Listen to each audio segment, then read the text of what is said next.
4000 साल पहले इराक के शहर बेबीलोन में एक बहुत ही जालिम बादशाह की हुकूमत थी जिसका नाम नमरूद था। नमरूद खुद को खुदा समझता था और लोगों से अपनी इबादत करवाता था।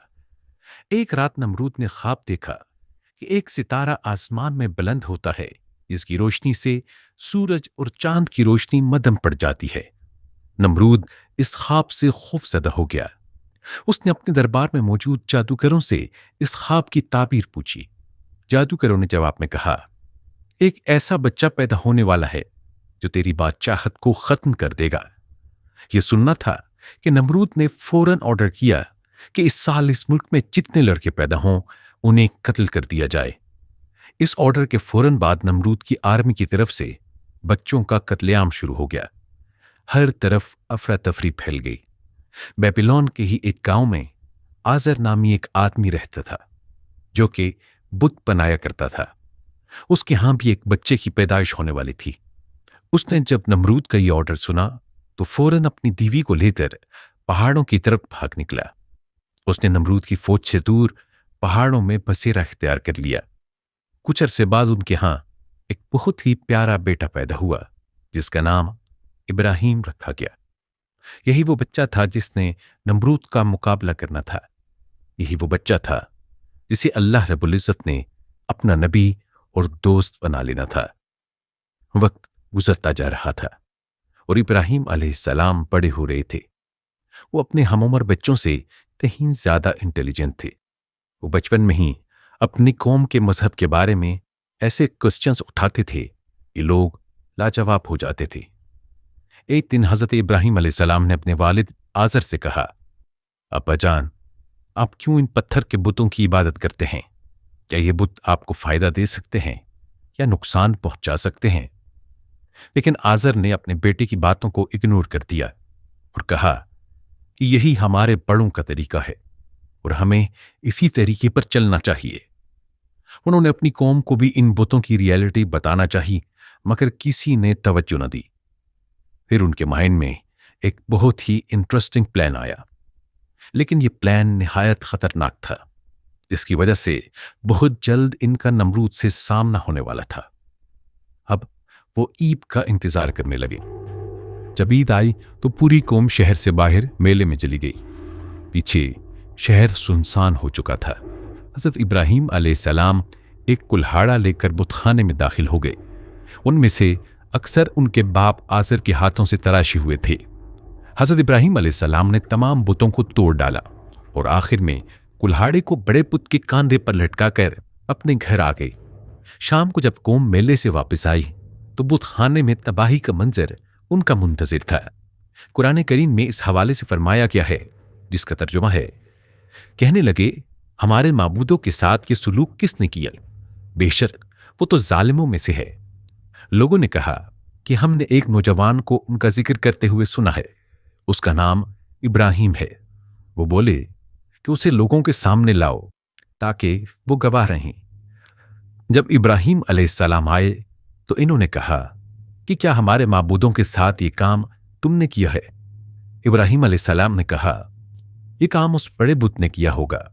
अगर ये बोलते हैं तो इन्हीं से पूछ लो। वो सर नीचा करके बोले, तुम जानते हो कि ये बोल नहीं सकते। नाज़रीन, बुतों को तोड़ने का अमल नमरूद समेत पूरी कौम के लिए नाकाबिले माफी जुर्म था। लिहाजा फैसला किया गया कि हजरत इब्राहिम अलैहिस्सलाम को आग में डाल दिया जाए ताकि आइंदा किसी को बुतों की बेहुरमती की हिम्मत ही न हो। चुनांचे पूरी कौम लकड़ियां जमा करने के अमल में मसरूफ हो गई। एक मुद्दत तक कौम लकड़ियां जमा करती रही। जब लकड़ियों का पहाड़ खड़ा हो गया तो एक बहुत गहरी खंदक खोदी गई। लकड़ियों के इस ढेर को उसमें डाला गया। नाज़रीन, इसराइली रिवायात में आता है कि बहुत गहराई में होने के बावजूद भी लकड़ियों का ढेर आसमान से बातें कर रहा था। जिस दिन लकड़ियों के ढेर में आग लगाई जानी थी, उससे पहले शैतान नमरूद के दरबार में पहुंचा और बोला, बादशाह सलामत, जब लकड़ियों के इस पहाड़ में आग लगेगी तो उसकी तपिश की वजह से कोई भी उसके करीब न जा सकेगा। लिहाजा आप इब्राहिम को आग में कैसे डालेंगे? ये वो सवाल था जो न नमरूद के जहन में आया था, न ही उसके मुशीरों और मसाहिमों के। शैतान ने जब नमरूद को परेशान देखा तो फौरन बोला, तुम परेशान क्यों होते हो? मैं हूं ना। तुम बस ऐसा करो, अपना एक बेहतरीन शख्स मेरे हवाले कर दो। मैं उसे एक ऐसी मशीन बनाना सिखा दूंगा जिससे किसी भी चीज को काफी दूर तक फेंका जा सकता है।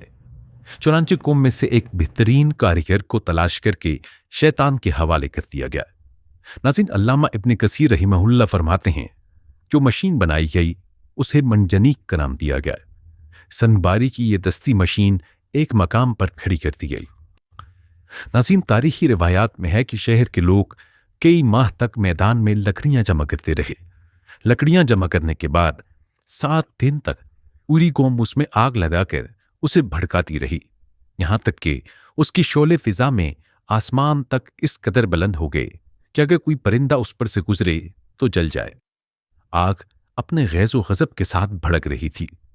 अल्लाह के खलील को मोटी रस्सियों में जकड़कर मंजनीक के पलड़े में बिठा दिया गया था। इब्लीस के मकरूह चेहरे पर शैतानी मुस्कुराहट थी। वो भेस बदलकर इस पूरे अमल की निगरानी कर रहा था। जिस वक्त पैगंबर खुदा मंजनीक के जरिए आग के उस खौफनाक समंदर में डाले जाने वाले थे, उस वक्त मलाइका समेत जमीन व आसमान की सब मखलूकात चीख उठी कि या रब, तेरे खलील पर क्या कयामत गुजर रही है। रब ताला ने फरमाया, जाओ, अगर मदद कर सकते हो तो करो। फरिश्तों ने मदद करने के लिए हजरत इब्राहीम अलैहिस्सलाम से इजाजत चाही तो आप अलैहिस्सलाम ने फरमाया, मेरे लिए मेरा अल्लाह काफी है, वो मेरा हाल देख रहा है। जिब्रील अमीन अलैहिस्सलाम ने अर्ज किया, आपको मुझसे किसी किस्म की मदद की हाजत है तो हुक्म करें, मैं हाजिर हूं। फरमाया, हाजत तो है मगर आपकी तरफ से नहीं बल्कि अपने रब की तरफ से।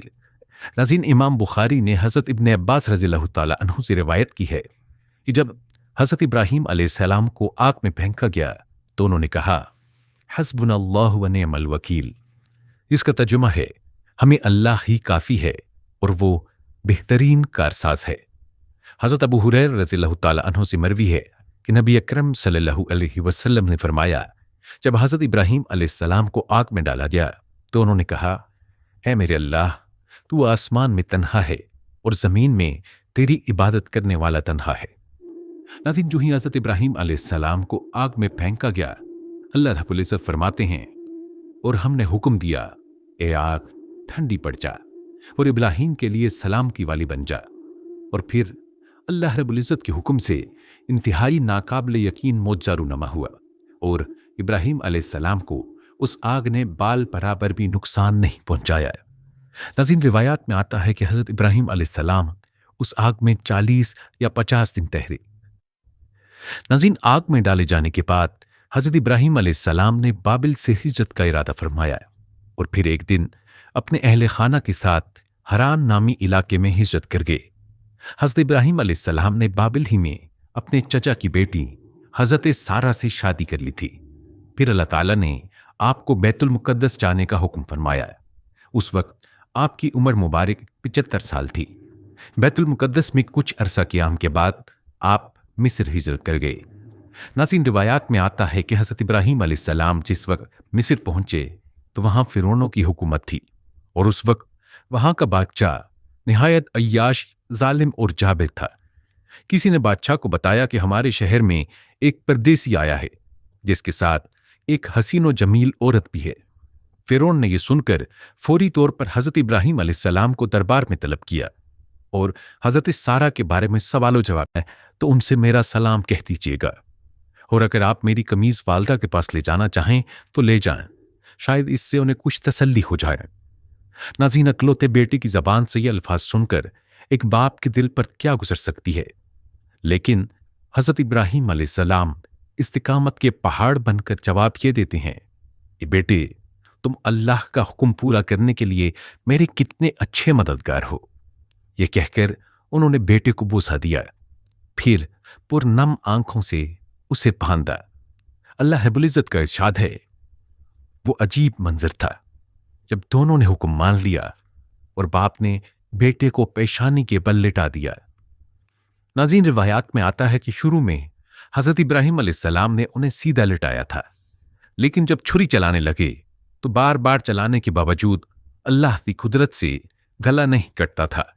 उस मौका पर बेटे ने खुद ये फरमाइश की कि अब्बाजान, मुझे चेहरे के बल करवट से लिटा दीजिए, इसलिए कि जब आपको मेरा चेहरा नजर आता है तो आपकी शफकत जोश मारने लगती है और गला पूरी तरह कट नहीं पाता। इसके अलावा छुरी मुझे नजर आती है तो मुझे भी घबराहट होने लगती है। चुनांचे हजरत इब्राहिम अलैहिस्सलाम ने उन्हें उसी तरह लेटाकर छुरी चलानी शुरू कर दी। इरशाद बारी ताला है, और हमने उन्हें आवाज दी, ए इब्राहिम, तुमने ख्वाब को सच कर दिखाया। यकीनन हम नेकी करने वालों को इसी तरह सिला देते हैं।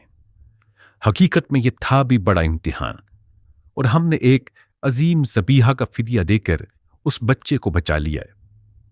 नाज़रीन, रिवायात में आता है कि हज़रत इब्राहिम अलैहिस्सलाम ने यह आसमानी आवाज सुनकर ऊपर की तरफ देखा तो हज़रत जिब्रील अलैहिस्सलाम एक मेंढा लिए खड़े थे।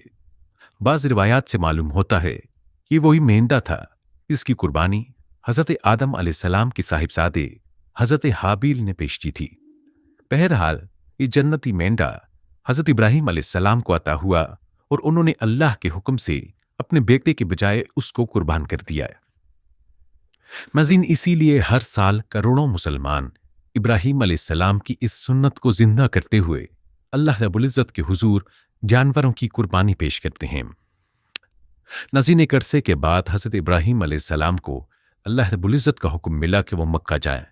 जब हज़रत इब्राहिम अलैहिस्सलाम मक्का पहुंचे तो हज़रत इस्माईल अलैहिस्सलाम को जमजम के पास एक टीले पर तीर सीधे करते हुए पाया। जब हज़रत इस्माईल अलैहिस्सलाम ने अपने वालिद हज़रत इब्राहिम अलैहिस्सलाम को देखा तो फौरन अदब से खड़े हो गए और उनसे मिले। हज़रत इब्राहिम अलैहिस्सलाम ने हज़रत इस्माईल अलैहिस्सलाम से फरमाया, ए इस्माईल, मुझे अल्लाह का एक हुक्म आया है। उन्होंने फौरन जवाब दिया, अब्बा जान, जो हुक्म हुआ हो उसकी तामील कीजिए। हज़रत इब्राहिम अलैहिस्सलाम ने फरमाया, इस जगह अल्लाह का एक घर बनाना है। हज़रत इस्माईल ने फौरन जवाब दिया, बहुत बेहतर, आपका हुक्म सर आंखों पर। नाज़रीन, अब दोनों बाप बेटे ने अल्लाह रब्बुल इज़्ज़त के हुक्म पर बैतुल्लाह की तामीर शुरू कर दी। हज़रत इस्माईल अलैहिस्सलाम पत्थर लाकर देते थे और हज़रत इब्राहिम अलैहिस्सलाम उन पत्थरों को तरतीब देकर काबा की इमारत बनाते जा रहे थे। हज़रत अली करमल्लाहु वजहुल करीम ने फरमाया कि हज़रत इब्राहिम अलैहिस्सलाम जब भी काबा के करीब पहुंचे तो आपने अपने सर पर एक बादल महसूस किया और उस बादल में से आवाज आई, ए इब्राहिम, जहां जहां तक इस बादल का साया है वहां तक की जमीन को बैतुल्लाह में शामिल कर लो, कमी ज्यादती ना हो। नाज़रीन, जब हज़रत असवद की जगह पर पहुंचे तो हज़रत इब्राहिम अलैहिस्सलाम ने हज़रत इस्माईल अलैहिस्सलाम से कहा, बेटा, कोई अच्छा सा पत्थर ढूंढ कर लाओ। कुछ देर बाद जब हज़रत इस्माईल अलैहिस्सलाम पत्थर लाए तो देखा कि हज़रत इब्राहिम अलैहिस्सलाम एक बहुत ही खूबसूरत पत्थर वहां लगा चुके हैं। पूछा, ये पत्थर कौन लाया है? आपने फरमाया, अल्लाह के हुक्म से ये पत्थर हज़रत जिब्रील अलैहिस्सलाम आसमान से लेकर आए हैं। नाज़रीन, इसी पत्थर को हजर अस्वद कहा जाता है। जब दोनों बाप बेटे की तामीर मुकम्मल होने के करीब पहुंची